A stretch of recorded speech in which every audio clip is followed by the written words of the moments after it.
Hi there, everyone. Welcome to today's live webinar, Scalable Trust, Systems that Build Rapport and Convert Patients Before Day One. We're so glad to have you here with us today. Now let's meet today's speaker. I'm excited to introduce Dr. Alana Miller. Alana Miller, MD, is a Harvard, USC, and UCLA trained psychiatrist in Los Angeles, specializing in integrative psychiatry, blending Western medicine with holistic approaches. She founded Dream Practice Academy, a mentorship program for psychiatrists and mental health prescribers to build thriving, values-aligned private practices. As the psychiatry mentor on Instagram and YouTube, she shares insights on integrative care, practice building, and the intersection of healing and entrepreneurship. In this webinar, Dr. Miller will show you how to design an intake process that builds connection, communicates value, and sets the stage for great clinical outcome before the first appointment even begins.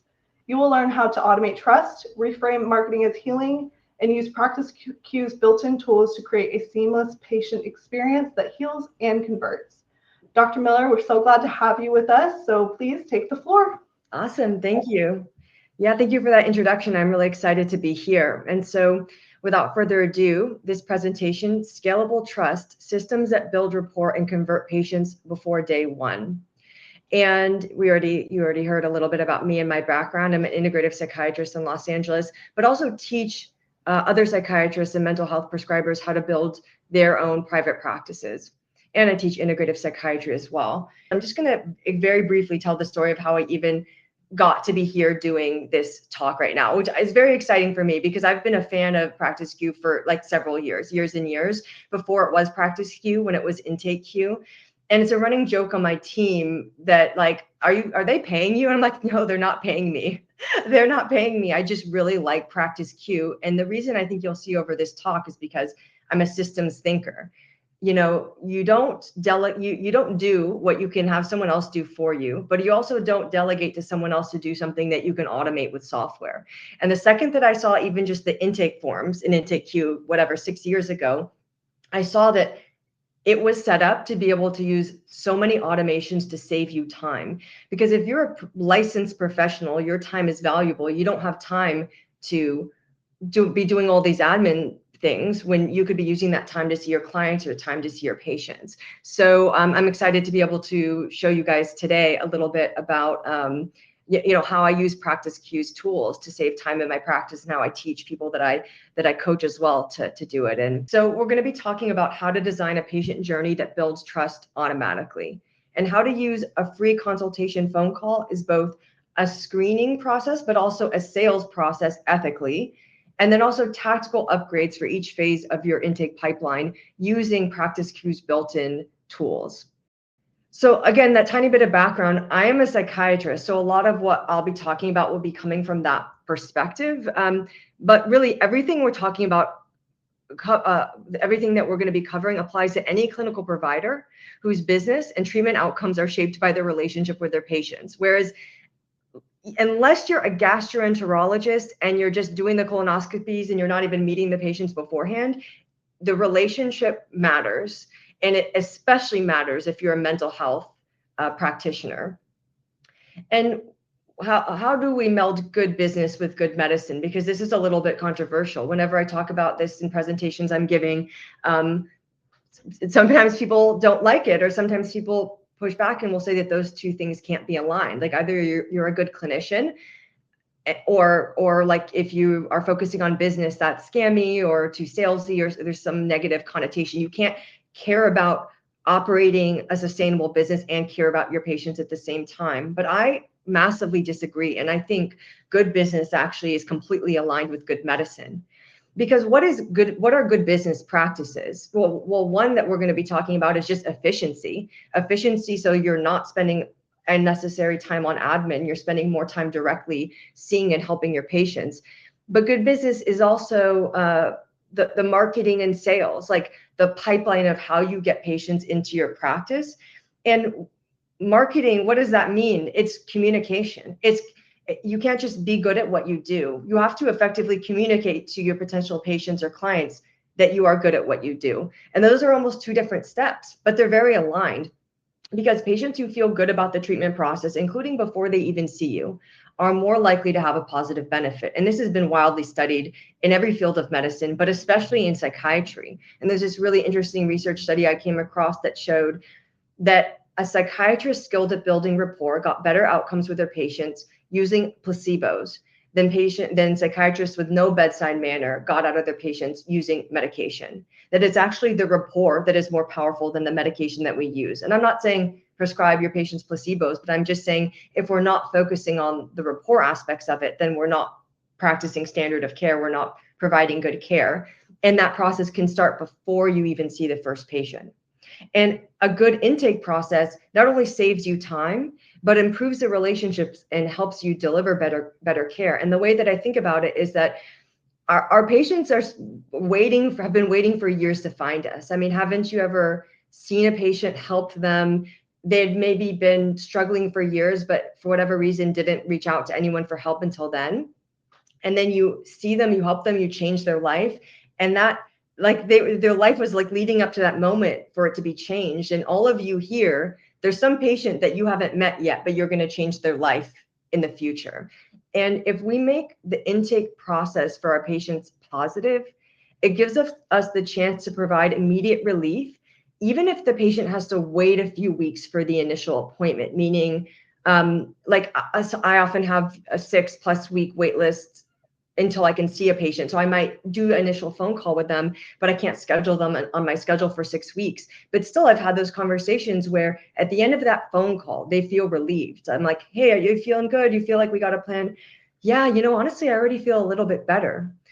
And then even though they're waiting a bit, they already have that kind of nervous system reset calm because they know they're in good hands and that soon they're going to be getting the help they need. So it actually can be clinically therapeutic to be building that relationship a little bit in advance. And this is the thought experiment of this talk that I'll be answering, which is, how do we start the healing process before we've even seen the patient for the first time? And then how do we automate that process of building rapport to make it more efficient? And there's rapport building that takes time and rapport building that can be automated, and you need both. It's not just like you automate 100% of this. The rapport building that takes time is really important too. I put patient or client appointments, of course, but that's like once you're seeing the patient for the appointment. But before that, it's the email exchanges you have with the patient, the initial pre-appointment phone call, like free phone consultation call, if you do that in your practice. That takes time, but is incredibly valuable. And we're going to be talking about that phone call in more detail in a moment. But there's lots of rapport building that can be automated. At your website, or really on any online assets, website, social media, blog posts that you write. Those are the things patients find before they reach out to you. But your the intake forms that patients fill out after they initially talk to you, but before the appointment, that builds rapport as well. And I'll go over soon kind of how that is. Your voicemail message, like your outgoing voicemail message, and then any email autoresponders, including like canned replies. Anytime a patient reaches out to you via email, you can have like a little canned reply. But that's the kind of thing you write once and then it keeps working for you. And that's what automated rapport means. It's not easy to build a really good website, build really good intake forms, but it's work that you do once that you never have to do again, that keeps working for you on repeat without additional effort. I have like a pretty extensive blog on my website, my Zen Psychiatry website, my private practice website. And I haven't written on it in a really long time just because of, my time constraints. But I have patients who come to me because of a blog post I wrote 10 years ago. So yes, it took me 8 hours to write that blog post 10 years ago, but it's still working for me now. So let's talk a little bit about the patient journey and how you can optimize each step of it. So starting with the website online assets, I'm not going to be going into in detail how to, make a website in this talk, but just to explain why it's so crucial is that even if a patient doesn't find you via your website, they find you via referral, like a colleague or someone referred you, the first thing that patient or potential client is going to do is Google you. When's the last time you spent more than $5 on something without Googling it first? Even like I was buying a toaster and I spent like 2 hours like looking at Amazon reviews or something for like a $30 toaster. let alone like a service provider. There's probably no time that any of us watching this have ever kind of paid any top dollar or kind of gone to see something as sensitive as a clinical provider without reading everything we could find about that person online. Meaning your website, or if it's social media, or if it's blog posts or anything like that, is your chance to communicate your value and what you do before the person even sees you. And it's often the thing that makes them choose you as opposed to someone else. What will very commonly happen is someone might give your name as a referral, but they'll give 3 names. Oh yeah, here's 3 people I know. That potential patient is going to Google all 3 of those people, read all of your websites, and decide who they like the most based on that website, and then only reach out to that person. So it's really critical that you have that website that effectively communicates what you do, and you're not just thinking, well, I'll explain it when I see them. Like, you might not get the chance if you're not explaining it well on your website. And then the next, though, is the voicemail or initial email exchange, which again can be a voicemail is obviously pre-recorded, but then initial email exchange can be like templated, like a canned response that you just edit. Make it as welcoming as possible. Think of it as like not just providing information, leave a message or instructions, but being welcoming. Then really crucially is the initial phone call. That they'll decide to you'll schedule that phone call. They'll decide to reach out to you for a phone call. We're going to be going through an entire script for that momentarily. And then the intake forms.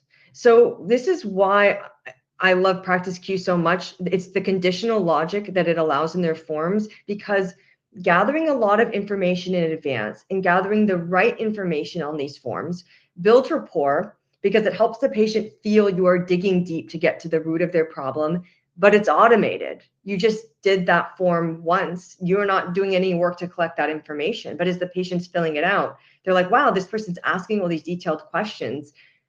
They actually care about all this stuff that no one's asked about before. Now, you have to frame it right, because I'm sure all of us here have gone to a doctor. You fill out those little intake forms, and then you see the nurse, and the nurse asks everything you just put on the intake form. Then you go see the doctor. They ask everything that the nurse asked you that you also put on the intake forms. Like, clearly no one read it.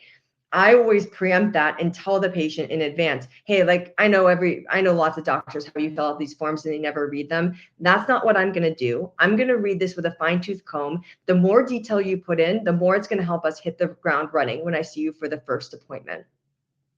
And then by the time you get to that first appointment, you've gotten all this information on the intake forms. You've done that initial phone call, which is a little bit of a basic screener, but also history taking. You probably already know the diagnosis and general treatment plan. I know I definitely do. By the time I see the patient, I basically already know what I'm going to do. Of course, I listen to them, and they might say things that change my diagnostic formulation, of course. But what that allows me to do is I can let them just talk interrupted. For my more complex patients, I do a 2-hour intake, and I will let patients talk for an hour straight. And I know a lot of us, we're taught in medical school, oh, you have to interrupt the patient within the first 2 minutes, or at least that's the average of when a patient first gets interrupted in an initial appointment. And I understand why, if you have to go back-to-back 15-minute appointment slots. But the thing is that I think the assumption is letting patients talk uninterrupted is they're never going to get to the point. But I find that all of those details that they're trying to get out are really relevant if you let them tell the story. And because, what I find is that letting them tell that story in an uninterrupted way, no one's ever done that before. And it actually allows me, and can allow you to make a diagnosis that no one's made before, or find some missing piece that no one, previous providers haven't picked up on. And also, it allows me to save a full-on 30 minutes at the end of that 2-hour appointment just to explain the treatment plan. Because you all know, like, if you try to save that for the last 5 minutes, the patient may not be on board. It allows me to just let the patient speak uninterrupted, ask a 15 minutes, maybe 20 minutes of clarifying questions, and then spend a lot of time educating and explaining my thought process and my thoughts on diagnosis and treatment plan.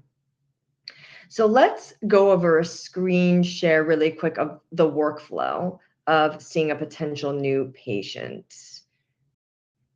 So what this flow chart is it starts from like a patient finding you and ends with, doing the appointment and the follow-up steps. This is specific to, I give this to people in my program, Dream Practice Academy. So some of it is specific to psychiatry or kind of what I teach in my program, but I think it's going to basically apply to anyone here. So let me just give you some tips at each of these steps of how you're going to save time, how you're going to automate things that can be automated. So again, a patient finds you. It can be various ways. They Google search you. It's a Psychology Today. If you're a psychologist or psychiatrist, Google My Business, ZocDoc, referral source from a colleague. Then they're going to reach out to you, and it's going to be one of these 4 ways. Psychology Today or other online directories, there might be a direct contact, form. But what most commonly happens in a practice is this: someone calls you. But this is the absolute least efficient way to do anything in a private practice, because first of all, the phone, you're just playing phone tag with that person, right? They leave a voicemail, you call them back, no one ever picks up their phone anymore. Then you're maybe trying to text them, and you come up with a time to call them and they don't pick up at that time, etc. Or you end up like in a whole long phone call when you really don't have the time. Like you're waiting, you feel like you can't call someone back until you have an hour free or something like that. And that just weighs on you mentally. I don't publish my phone number, my practice phone number, anywhere on my website. You can find it. It's on Google My Business, but I make it hard to find, and I funnel everyone to a website form. And you could even go to my website, zenpsychiatry.com, and then under the nav, visit my practice. And you see people have to go kind of to a request a consultation page, and they have to fill out a form that basically makes it screens out the people where it's the most common issue where it doesn't make sense for me to see them in the practice. Either they're not in California, I'm only licensed in California, or they want in person, but I'm only doing virtual right now, or they want to see someone who's available tomorrow, but I'm not. I've got like a 6-week wait. Or they want insurance, but I don't accept insurance. There's like little boxes of, I'm aware Dr. Miller only sees patients in California. I'm aware Dr. Miller's out of network, etc. And then that form gets sent to my email, and then I just reply with a canned reply. Oh, thank you for reaching out. Sorry to hear what you're going through. Here is a link to my to book a call, like a free 15-minute call with me to kind of discuss further. And then I send them the link for my intake queue booking, my booking link. And what I recommend that you do is you either have a website form, or you can embed that intake queue booking widget directly on your website, or you can do both. But you really try to get people away from calling you and toward doing things electronically where it can be asynchronous and it can be automated, because it's really hard to automate something that's phone. I know a lot of people here probably have admin assistants who do the phone, but trust me, you're actually not saving yourself time, because patients will take up the time that they feel like they can take up, and your admin assistant will fill up the time that he or she has available to fill up. And a lot of phone calls will happen that are just not necessary. Another rule of efficiency is don't delegate to someone else what can be automated with software, but don't automate with software or delegate what can just be eliminated. Like, does this need to happen at all in your practice? I would eliminate phone calls if you can at all. And any kind of communication is happening via asynchronous text, like a portal or email or something like that, or an appointment. And that's just going to save you so much time.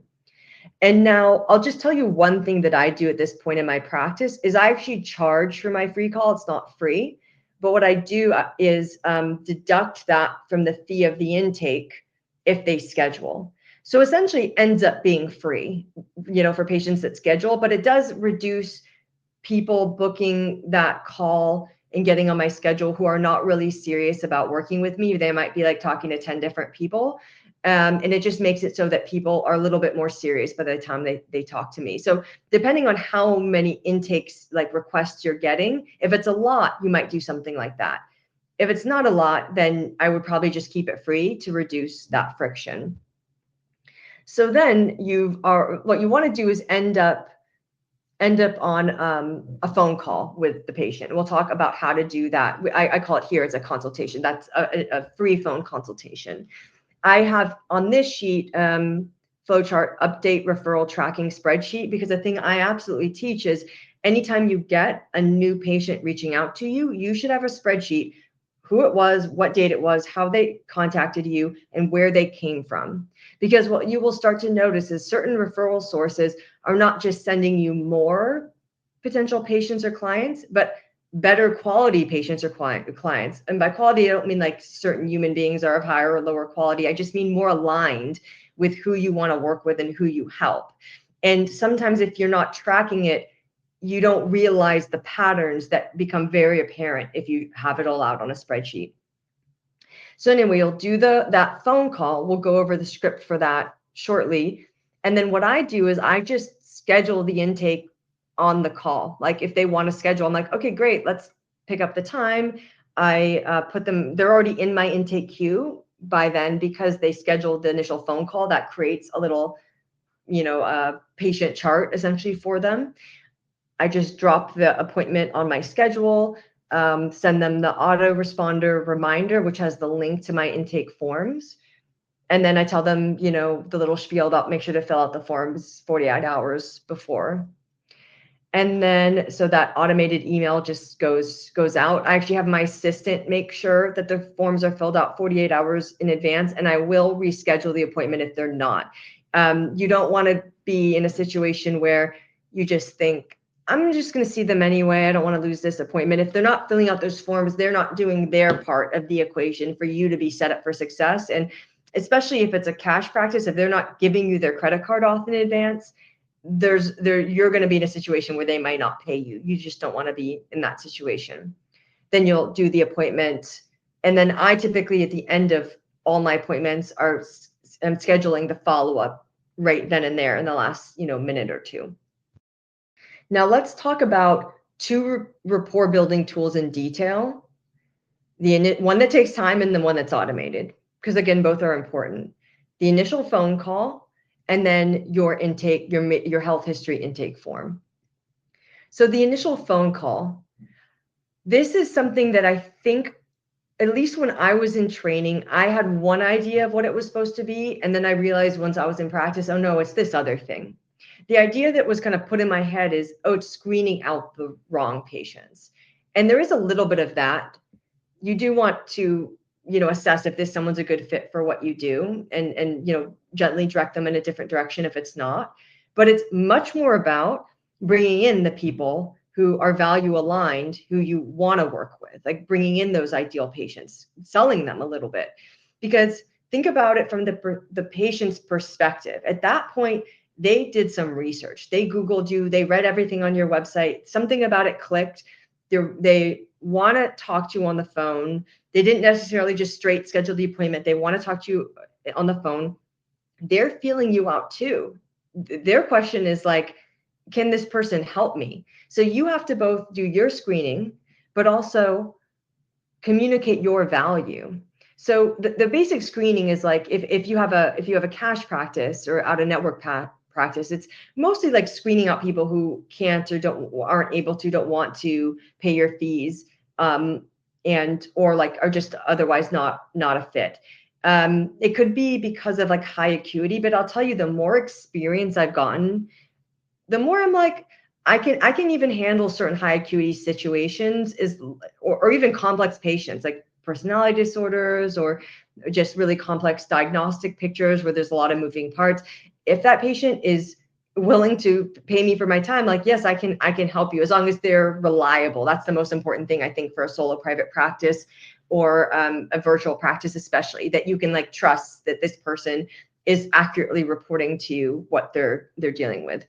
The second goal of that initial phone call is a very, very short assessment, not so that you're doing your whole HPI. That's what the appointment is for, but you just want to have a general idea of the diagnosis and level of acuity. Is this someone who's appropriate for the type of practice that you have, that you feel comfortable treating?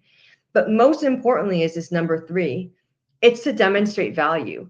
That's how you draw in those patients who are looking for the best rather than the cheapest. Or if you're insurance based, they're not just looking, oh, you accept my insurance and you're available tomorrow and you're going to prescribe that Adderall Xanax combo I've been on for all these years. Like, no, that's someone who really has a problem and they want someone competent to solve it, and they care less about what you cost or what will be out of pocket for them, and they more are like, well, if you're good, if you can do what I need, yeah, that's worth paying for.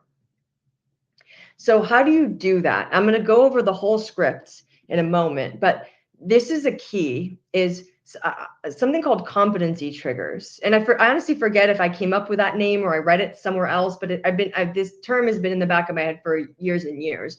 But it's a competency trigger is a phrase that you use in the initial phone call to demonstrate your competence or ability. And if done right, it's just casually thrown into the conversation in a subtle way so that the patient doesn't realize that's what you're doing. But over the course of that phone call, they become more confident in your ability to help them. And competency triggers are the main way that you can demonstrate your value in a relatively short 15-minute, 20-minute phone call where you don't have a lot of time. And here are some examples. It's statements that show like, oh, I do this all the time. Yeah, I've helped people like you. Oh yeah, I see this a lot. The story that you described is, a really common issue that I see in my practice. Or, oh yeah, I've seen a lot of patients who are very similar to you. My experience is XYZ with people in your situation. And here's one of my favorite ones. Someone describes their kind of scenario or what symptoms, what they're struggling with. Oh yeah, so often when I see patients who have like what you described, like X, they also describe ABC. Have you ever experienced that? And for you, it's just like pattern recognition. Like, oh yeah, when someone has this type of anxiety, it tends to be comorbid with this other thing. You're just saying what you know from your clinical experience. But for them, it's like, oh my gosh, this person knows enough that I didn't even say this thing out loud and they knew it anyway. That's one of the strongest comments I think that you can say that demonstrates like a deep value, a deep knowledge base. It makes that person in the moment feel heard and understood and took you 15 seconds.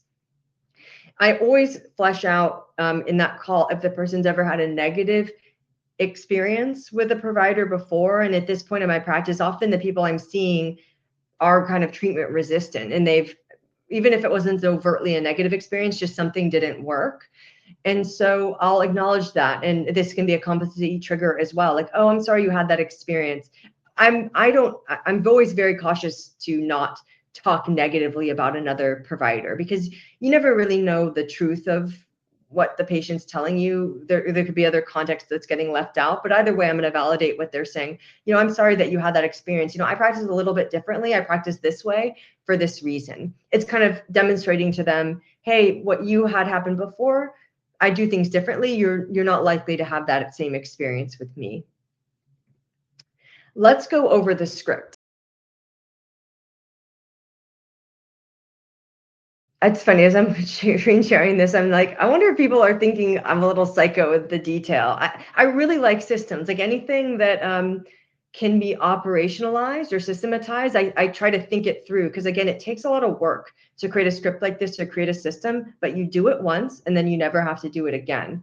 So here's what the flow of that call is. Like, you might be thinking, Alana, how do you achieve all this in 15, 20 minutes? This is how you do it. So this script is written for an out-of-network practice. So again, just modify if you're not out of pocket, if you're insurance-based practice. It's easier for you. It's an easier hurdle for you because you don't have to be getting the patients over that hurdle of paying out of pocket. But I highly recommend, for the sake of saving time, you don't beat around the bush about being out of pocket. Ideally, anyone who's on the phone with you, they already know your fees. They already checked the box on your website form, or they read it on your website. I understand Dr. Miller is out of network and I'm okay with that. But often patients just don't read the instructions, miss it on the website, or are contacting you directly via some other means, so they might not see it. What you don't want to do is get into like a long drawn out phone call, and at the end, oh, these are my fees. Oh, wait, what? I thought you accepted Blue Cross Blue Shield. And then, that's inefficient for both of you. It's inefficient for the patient as well. Let me take a sip of my tea here. Okay, so step one is the small talk and discussing fees. And this should be relatively brief. Oh, hi, this is Dr. Alana Miller. Usually I'm calling them because it's that phone call is scheduled, or I'm calling them back. Hey, this is Dr. Alana Miller. Is this so-and-so? Yes, this is so-and-so. Oh, hey, oh, great. Hi, such a pleasure to speak with you. They might have be 15 seconds of small talk, but not more than that. I try to get straight to the agenda, but mentioning the fee part if I don't think the patient knows it by this point. So I want to start by asking a little bit about you, what made you reach out. But first, I just want to let you know I'm out of network and don't accept any insurance. Is that okay?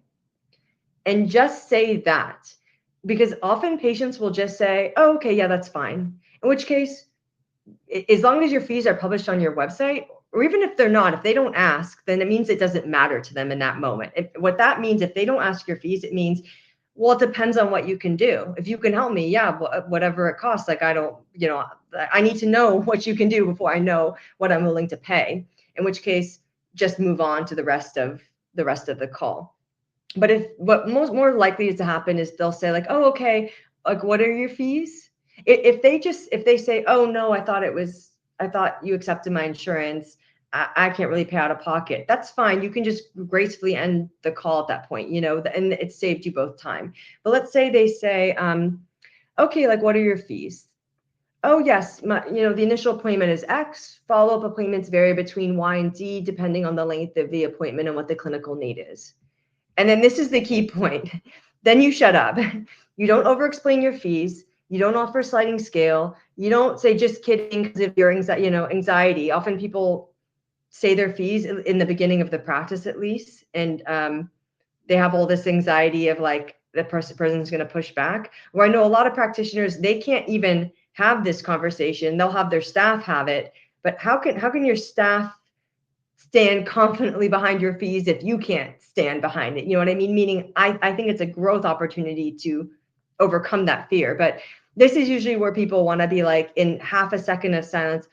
Oh, just kidding. My fees are half that. Just kidding. I'll go credential with insurance. Just kidding. I'll slide my scale. Don't do that. Just be quiet.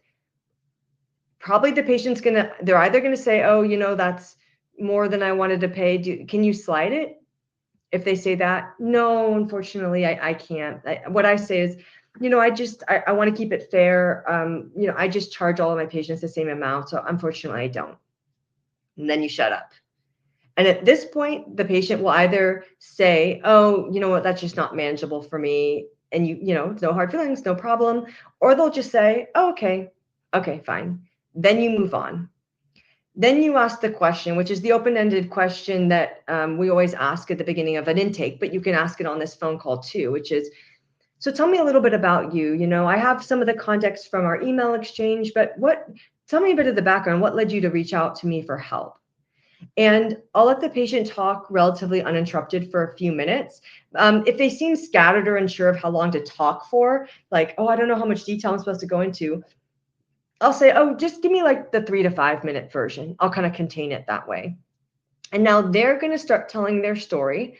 And then your goal at this point is to get just enough information that you feel confident in communicating your value, and to screen them out. If they're like, I just am out of the hospital, I'm still manic, I'm also using meth, then, you're like, okay, I apologize. This is outside of the scope of what I can do via telepsychiatry or et cetera, et cetera. But it's really more about you getting that information so that when it comes to the point of you explaining what you do, you can speak to it in a way that resonates with them. So you're going to be asking clarifying questions while also dropping competency triggers. So you might say okay, so you've been feeling depressed, and how long has that been going on for? What kind of treatment have you tried before? These are the questions I ask. I don't need a full history. I want to know, how long has it been going on?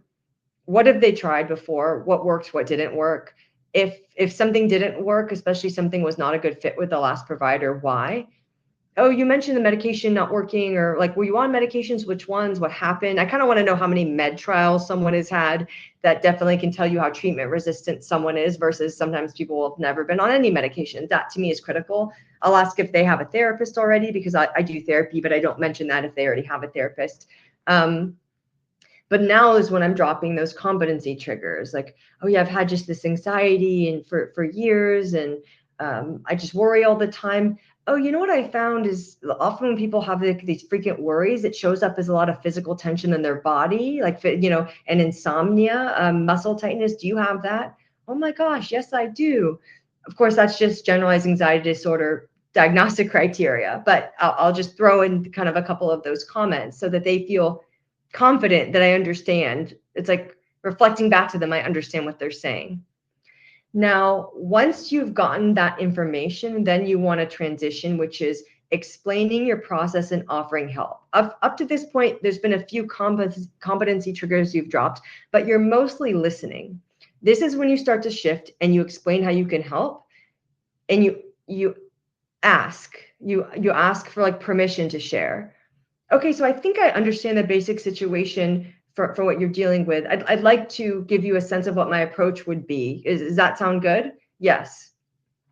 Then what you do is you give a little 2-minute spiel about what you do and what your approach would be for this patient. And I can't kind of tell you how to do this spiel, because it depends on what kind of provider you are, what your approach is, what that patient said to you on the call. But it's this balance between not telling them, oh, your diagnosis is A and this is what my treatment's going to be B. You don't want to be too specific, because you don't want it to turn into an intake in that moment.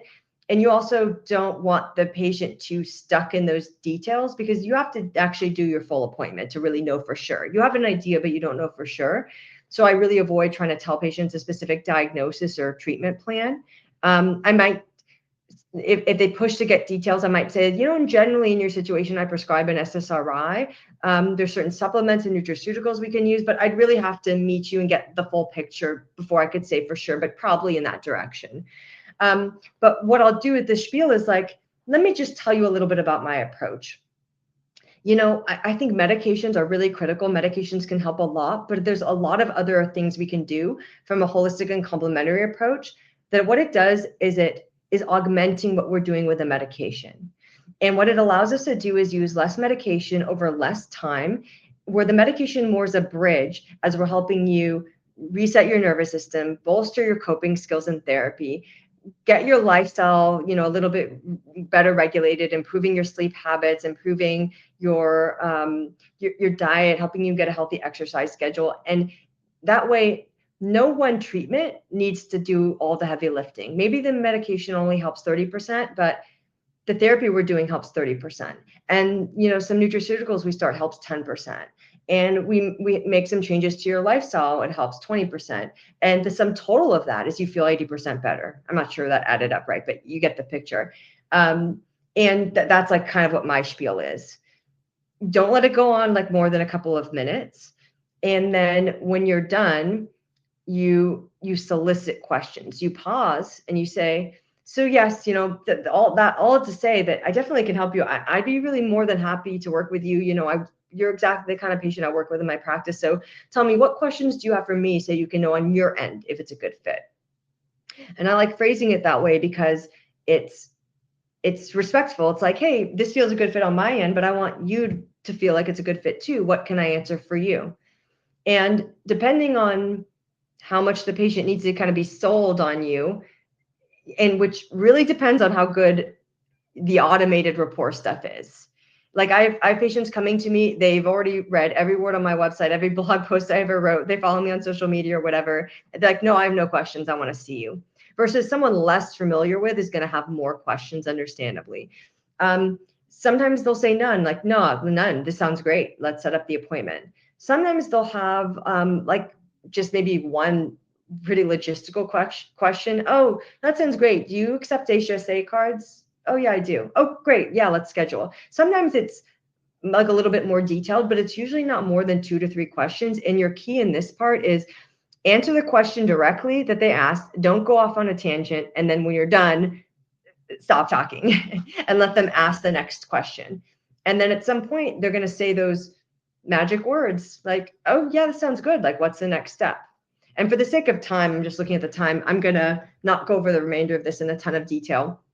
But then I'll rate there, end on a hopeful note. Like, I'm really looking forward to working with you. I'll kind of get them scheduled in an intake queue. Looking forward to our appointment. We're gonna get you feeling better. I look forward to seeing you soon. This is a part where I show you why I like practice queues so much. So intake forms, well-designed intake forms, especially when you set the stage in advance that you actually read them, show the patients you're committed, that you're thorough and you're committed to understanding the details of their unique situation and asking the right questions, going beyond just their symptoms and their history. Not only does it save you time, you don't have to ask all of that in the intake, but it includes questions that reflect the curiosity on the whole person, like their lifestyle, their stressors, their goals. And it signals competence in care. The patient's filling this out and they feel reassured you're looking at the whole picture. And it's automated and scalable. You create it once. These forms collect all of this information, all of these details with zero extra effort on you once you've created them. So let me pull up my practice queue and actually have a demo account that I'm going to screen share. So it'll be empty. There's no like patient information, but I'm just going to show you actually for context. This was like years ago when practice queue was just intake forms. When I saw this, I was like, wow, this is amazing. Obviously you can have all sorts of rating scales. Like I basically uploaded into my practice queue every major psychiatry rating scale, and they self-score. So I'll just pull up the GAD-7. Patients will fill it out. It will self-score, and then it will get directly uploaded into the patient's profile, and then you can track it over time, like have them fill it out once a month or whatever it is. This is a custom form I made. So practice queue allows you to do something called conditional logic. And just to show this briefly, so I created this anxiety general screening form.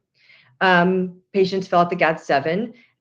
Then it asks, this is a social anxiety question. Do you tend to feel anxious in social situations? If they put no, nothing happens.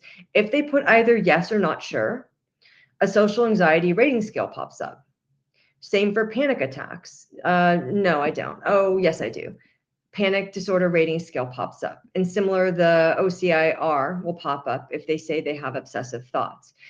And what's so powerful with this is you can create infinitely customizable forms using conditional logic where patients aren't seeing a bunch of questions that don't apply to them. They're only seeing the things that apply. And very efficiently, you're getting a ton of information. You're not manually having to send all of these forms. So let me go back to this tab. Let me show my health history form.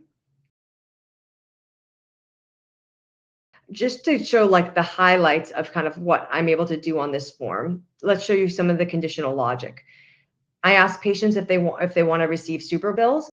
If they click no, nothing happens. If they click yes, two things happen. One, this conditional logic happens where they're asked if they want to use Reimbursify as a service I use to help them submit their super bills. Another thing that happens is when they submit this form, a super bill tag will automatically be applied to their chart so that when my assistant runs the super bills at the end of the month, she only runs it for the patients who requested super bills. Let's say they say, no, I don't want to use Reimbursify, nothing happens. If they say yes, an email will be sent out automatically where they are sent the form to submit their insurance details. So again, no extra work on my part. That's all automated. You could be paying an assistant to do it, but why would you pay an assistant to do it when Intake Q can just do it automated? Here's another, I'll just show some examples of the questions I ask. Like, why do you want to see me? What are your treatment goals? What obstacles have blocked you from getting there on your own? I have like a DSM-5 cross rating scale where it's just a couple of questions from the PHQ-9, the GAD-7, other rating scales to just do a quick screener. This is kind of just basic psychiatric history. I'll show, this is one of my favorite parts for the psychiatrist, second P's in the room. Have you ever had those conversations with patients, asking them like what medications they've taken? Oh, it started with a Z, but I forget like what was the medication? And you're like playing guessing games of the medication. I just have all the medications here. And the way that works is they just scan, oh yeah, I took this. And under details, they can put when they took it and if it worked or didn't. So I don't even have to ask in the appointment. I mean, I often do follow up just to confirm, but it saves so much time of playing the guessing game of what they've taken and when. And it just saves an incredible amount of time in the documentation as well, because I can kind of copy and paste this into my note. And you can see like I can patients can upload labs or records to this. I ask about, they can just input all their medications into this. I ask detailed questions about social history, health habits, sleep. Let me go to the next page. Activity and exercise, diet and nutrition, substances. And then I think these are great questions to ask at the end too, which is like, what are you wanting to discuss in your appointment? I try not to assume, like I assume, oh, this person needs this medication, they need this therapy, I'm going to do this thing, but maybe they have a totally different idea of what they think we're doing. And I want to know what kind of their ideas and what they're most hoping to get out of the appointment or discuss at the appointment. And then I always have an open-ended question, like anything else you would like us to know, like me to know before the appointment. So they just have a free text space. And this is why, again, I barely have to ask questions during that intake. And I can just review this all in 15 minutes before the appointment. And it for sure saves 45 minutes of question asking in that appointment. Here's my contact if people wanted to reach out. And I'm pretty active on Instagram, less active on YouTube. I wish I were more active. I mean, I do shorts and stuff, but every once in a while I do like a long form YouTube video. So yeah, I'm ready for Q&A. So first question, can you please describe how PracticeQ can charge for a pre-appointment phone call, then deduct that from first appointment charge? Is it an automated process? Okay, good question. So it's what you have to do is if the patient schedules that, like I charge $150 for it, then what I do is create a custom price scheduler in PracticeQ that is $150 less for the intake. So it is like an additional step, but I just do it at that moment when I schedule their first appointment. Okay. Next question. Why do you prefer email for new patient inquiries? There is a potential for back and forth, which becomes unproductive. No, it's a great question. Yeah, I feel like anything, a phone can be unproductive, email can be unproductive, but I feel it's much easier to reset or to set limit around it in email as opposed to phone. Whereas phone, it's really in the moment, sometimes hard to get off the phone or to kind of like contain it, versus email, you can just say, hey, any other questions? We have to do this in a scheduled call. You know, let's say, sorry, like we're talking about like existing patients. My approach, a patient emails me a clinical question, which it can be reasonable. Sometimes it's much more efficient to just answer a clinical question over email. I'll answer one. And then if they have a follow-up, I'll say, hey, here's the answer to this, but any more questions, let's set up an appointment. Here's my scheduling link. So it allows me to just like reset it if it's becoming too much back and forth. Remember, anything that you're thinking, you can just say to the patient, hey, this is a little bit too much back and forth. Let's set up an appointment. Here's my scheduling link. Perfect. And then this is about the toolkit. Somebody filled out the info but didn't see it in their email, so they were just wondering if it was automated or would be sent out later. Automated, but that's good feedback for us. Check your spam. We'll if there's some issue with something set up, we'll fix it later today. Check your spam one, but also we'll check it later today and just keep that link and maybe resubmit your info like later. Okay. And is the script in the toolkit? Yes. Mm-hmm. Okay, perfect. I've been forgetting to press answer live. Yeah. Okay. Let me find the next one.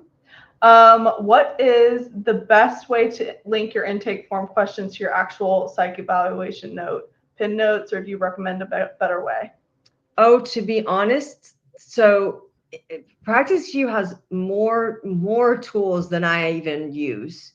And I don't use mapped fields or pinned notes at all. Part of that is because when I started using PracticeQ, I don't think they had that yet. So I just didn't get it into my workflow. Like I probably could be doing it a little bit more efficient, but honestly, I just find like what I've just been working out is I use Heidi AI as a scribe, which is a really good AI scribe. And then I don't use the integration though, because there's an issue with using custom templates with the integration. I just copy and paste it. And what you can do is copy and paste the intake form as context for the AI scribe. And it will use that in generating the intake note. Otherwise, the intake form is just connected to the patient's chart. I don't otherwise link it in any specific way to the note. Perfect. Do you have or know of any E9? Oh, let me do this. Mm-hmm. Do you have or know any of any E911 solutions that can be integrated with PracticeQ so that the practices can be scaled across multiple localities? Across multiple, what was that? Localities. Okay, so if E911, I assume like after hours support after hours. So the answer is I'm not available after hours. You don't, and I don't know the details of this person's practice. Maybe for your field you do have to be, or there's some reason. I remember running this by my malpractice because I had an after hours number that was driving me nuts, and realized like I was never getting calls that were appropriate after hours. And so I just announced in my practice I was getting rid of it. But I always, explain like in the voicemail, I'm not going to be available after hours. If you have an issue, call 911, call 988, go to the emergency room, etc. So the answer is I don't know the answer to your question. And I don't use an after hours number.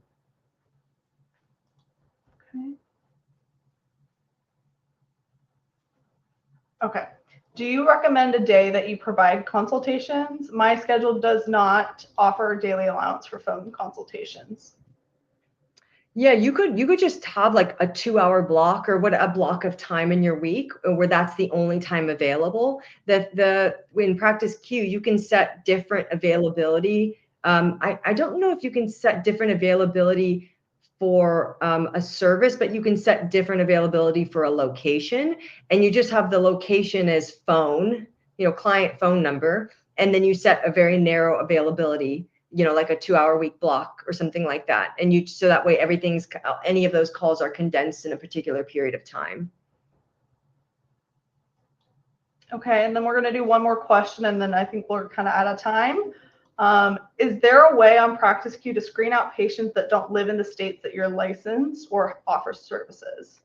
Yeah, well, in PracticeQ, I don't know of a way to do it in PracticeQ. I do it via my contact form on my website, which is just like I have WordPress, but people here might have Squarespace. You can just have a contact form that in order to even reach you, they have to check a box that says, I'm aware Dr. So-and-so is located in blah state, and I am located there. So I don't use PracticeQ for it. I just do it before they even are getting to my PracticeQ. I do it via the contact form. Okay, wonderful. Huge thanks to Dr. Alana Miller for showing us how to turn intake into a trust-building, value-packed first step toward better outcomes. Remember, marketing can be healing, and with PracticeQ's tools, you can make every patient's first experience seamless and impactful. Thanks for joining us. Before we wrap, the recording replay is already available. It will be landing in your inbox shortly. Please take a moment to complete that survey in the email. Your feedback helps us to continue to bring you sessions that are timely, practical, and relevant. And don't worry if we didn't get to your question, or if you think of something after, feel free to reply to that email, and we're happy to continue the conversation. We'll even try to have people reach out to you actively if your question didn't get answered. Thanks again for being here today, and we'll see you all at the next one. Bye. Thank you, everyone. Bye.